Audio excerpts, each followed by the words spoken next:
The scope, the scale, the acting, the directing was really well done. But at the end of the day, overall thoughts. For All Mankind, the first manned mission to the moon during the space race in the late 1960s was a global success for NASA and every American across the United States. This series explores what would have happened if the global space race had never ended.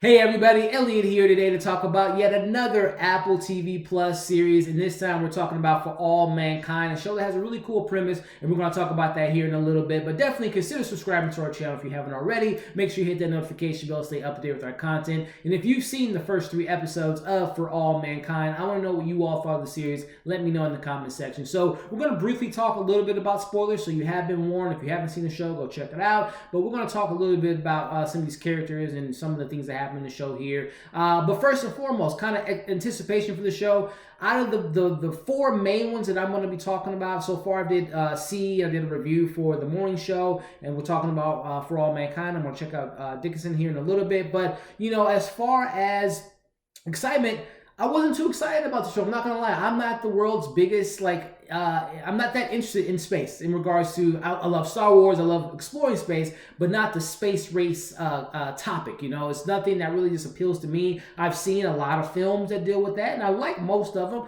You know, more recently, First Man I thought was excellent by Damien Chazelle, but it just doesn't pique my interest. But as far as just giving this show a shot, I watched all 3 episodes, so let's break it down. You know, episode 1 really kind of plays on the premise of the idea of the show. The first episode focuses primarily on NASA and the crisis of the Soviet Union being the first ones on the moon, and watching how all that plays out. We meet Joel Kinnaman's character. He has some words to the press that kind of demotes him, and it kind of has some tension in the house with his wife and him going back to the Navy and all the different things that we get there. We meet some characters, we meet the scenario, and I'm going to say for the first episode, I really like the scale of the show. One thing about, regardless of what you think about the quality of these Apple Plus shows so far, you can't deny that they put a lot of time and effort in putting money into the show for things that kind of makes the show feel real. You know, I love that this is taking place during 1960s, the late 1969. The attention to detail to the sets, to the costumes, to the music, to the way people carry themselves is really is something cool to see. You know, I like when money goes into things that need to be paid attention to, which is something to create this real atmosphere and kind of make you feel like you're in that time. So I really appreciate that for the first episode. And honestly, throughout the first 3 episodes, the acting is really well done. The directing is really on par. The score is really uplifting at time when we see them landing on the moon. The shots of the moon is really well done. So again, the production, the technical aspects throughout the first 3 episodes are really well done as far as the scale and the scope of the show. So episode 1, pretty solid.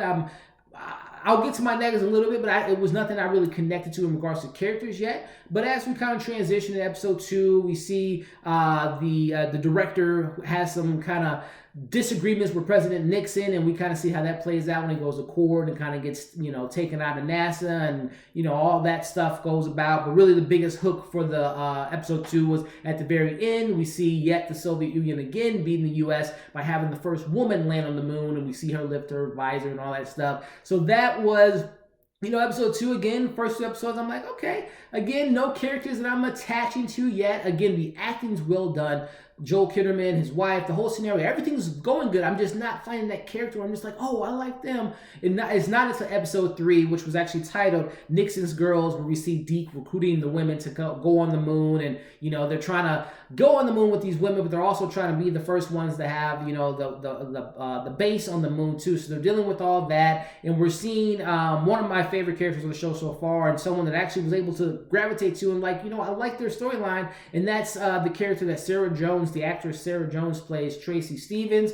We kind of see at the beginning of episode 3, her, as far as how she met her husband and how she had dreams to be a pilot, and how that kind of, you know, she became a wife of an astronaut and has kids and kind of put her dreams in the back burner. But now she has this opportunity to actually become an astronaut. So I really like that story and the group of women that we have as well.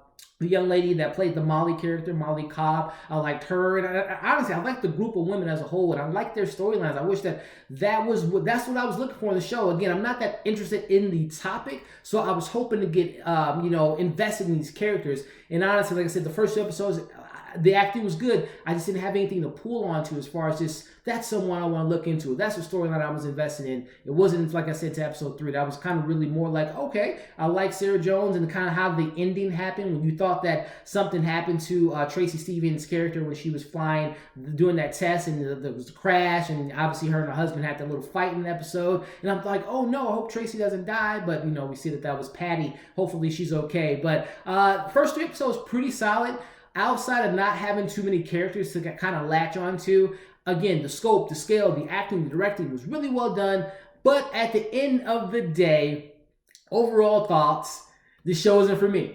There's nothing bad about the show. Again, all the technical achievements are there. The acting's on par. Again, people like Sarah Jones, Joel Kinnaman, all these actors are doing a great job. The premise is really cool. Again, it's just not something I'm really into. Again, I can watch a movie for 2 hours or so and really be invested in the characters within that time frame. But then when you expand it for 10 hours as a whole, it's just not something that I'm into. But it might be something you like. So by all means, don't take my review as something that this is a terrible show. It's just not my cup of tea. But definitely, if you've seen it and you're in my camp, it's just not interesting to you. Some kind of slow pace and a little bit, I don't really get an idea what the tone is. Sometimes it's like kind of tongue-in-cheek, and then it's like kind of serious, and it's just kind of a little bit, but again, it's just not my cup of tea. But I would love to know what you all thought about For All Mankind. I'm probably not going to watch episode 4, 5, 6 like as the weeks go by. I might just wait till all the episodes release and just kind of watch them from there. But again, that's just my thoughts, but I would love to know what you all thought of this show. Leave your comments below, like and share this video, subscribe to our channel if you haven't already. And like I said up top, if you haven't seen my other reviews, check them out. Did the review for C, did the review for The Morning Show, so check that out, as well as some movie reviews that we have on our channel as well.